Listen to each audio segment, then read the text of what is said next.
Hello everyone, welcome to this week's Gran Turismo 7 Daily Race C Race and Strategy Guide. We are heading to the fictional Japanese track of Kyoto Driving Park Yamagiwa, and we are in the Group 3 machinery. We've got 12 laps to get around here. The settings otherwise though are fairly uninspired. Just the times one on the tyres and the fuel. Only the racing medium tyres available. No mandatory rules that I am aware of at the time of making the video. BOP is on, and it is the mid-speed BOP as of update 1.19. We now have a low, mid and high speed BOP. It will be the mid for this race. Damage is light, it's a formation start, and slipstream is real.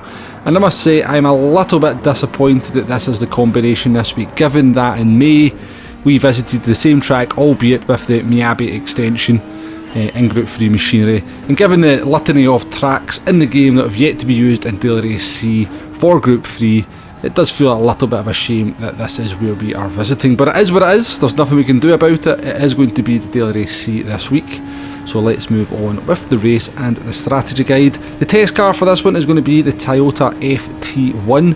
With the new BOP, hopefully some more cars, or should be a wide selection of cars available for this one. When we did the Miyabi extension, the Beetle tended to be the car of choice, so I suspect the Beetle will also be competitive here, as will the Toyota Supra. And I think the Toyota FT1 should be up there. But as I said, hopefully a wide range of cars available this week, as has kind of been the case in Daily Race. Maybe these new BOPs are starting to have a little bit of an impact on making more cars competitive. Either way though, for the strategy, it's not going to really matter what car I use because, well, there is no strategy. There's a no stopper here, it's on the medium tyres. The tyre wear is only at ×1. It is the racing medium tyres.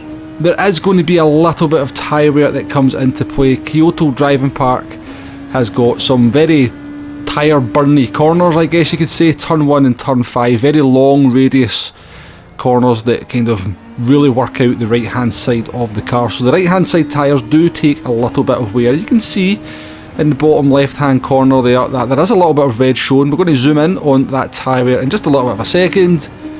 Here we go. So yeah, for ×1 tyre wear and only an 18.5 minute race, that is quite a bit of tyre wear to come in, and it's going to play a small influence on this one, I think, because I'm going to give you a little back-to-back of what it's like to sort of drive smoothly at this track and what it's like to drive aggressively, and the impact that has on the tyre wear. But finishing time coming in at 18 minutes 41.292. I suspect the aliens out there will be doing something like 18.25 as the week progresses. But yeah, for this one, given I never had too much to do, I thought I would kind of approach this race with two very different driving styles. Now my natural driving style is fairly smooth, allows me to be quite good on the tyres, and that is what you're seeing on the left hand side of the screen there.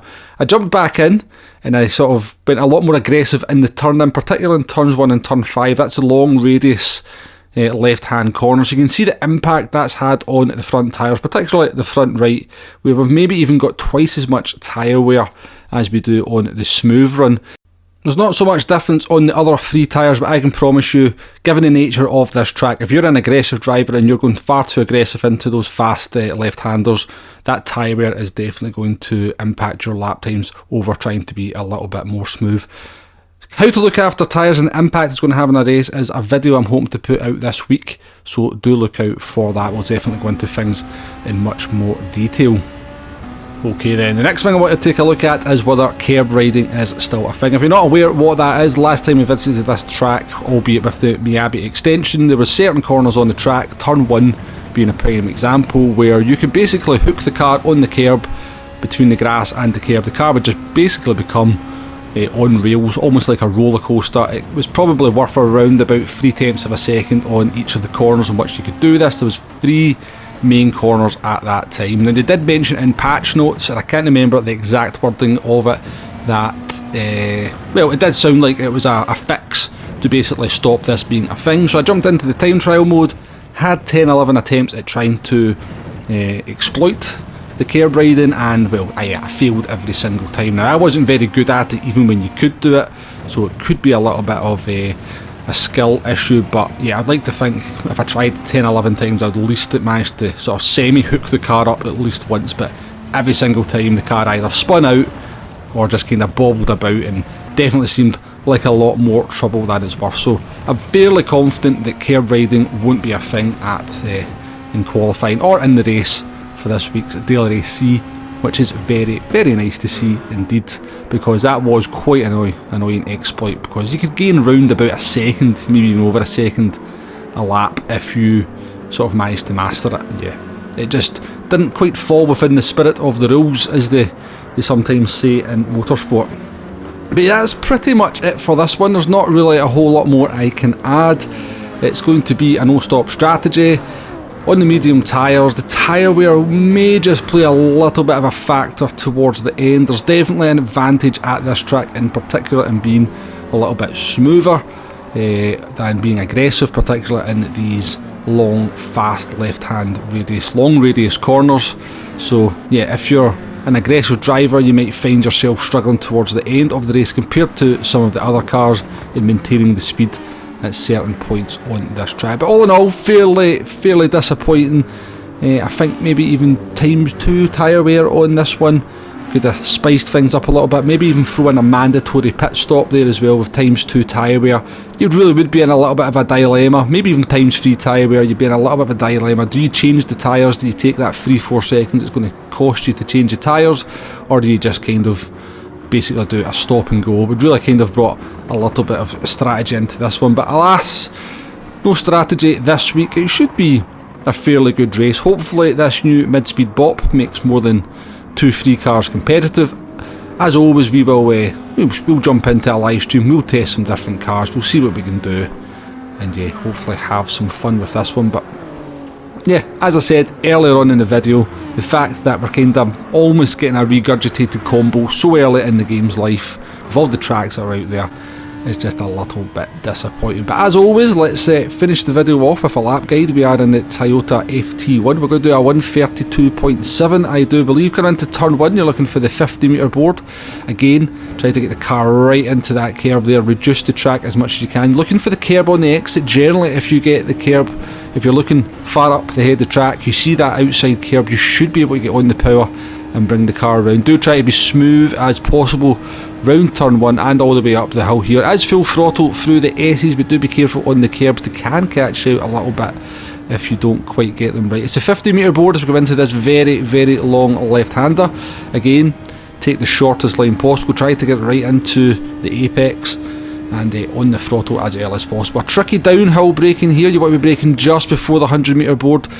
Take a lot of kerb here, but don't get too greedy or you will throw the car off the track. I suspect you will see a lot of people crashing through the very fast chicane there. A crucial part of the track for the lap time as well.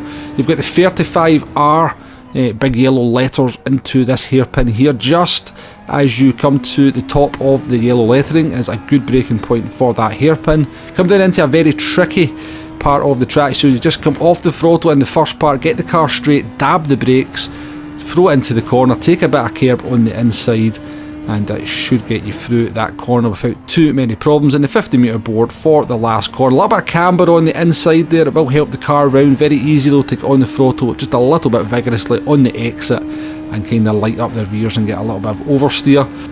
And that's going to cost you a lap time all the way down to the finish line. But as I said, a 132.7, I'm not sure how that's going to stack up as the week goes on. Generally we get a little bit quicker as the week goes on in the races compared to doing these guides as well. But yeah, as I've mentioned a number of times, maybe not quite the most inspired race given the settings and also the fact that it's a sort of regurgitated combo. But all the same, it is what it is what we're racing this week. We will be live streaming it at least a couple of times. I think I'm going to live stream tomorrow, quite early as well.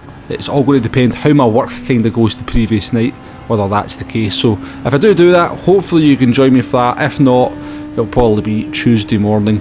And as I said, we will jump in some different cars, we'll have some fun, we'll make the most of it. And we've also got the return of the GTWS towards the end of the week on the Friday and the Saturday, I do believe. So yeah, sometimes the daily race combos can get a little bit boring towards the end of the week, so it's nice to have the return of the manufacturers and the Nations Cup to give us something to look forward to towards the end of the week. But hopefully the video has been useful in some way, shape or form. If it has, please hit that like button, please hit that subscribe button, and I'll catch you on the next one. Bye bye now.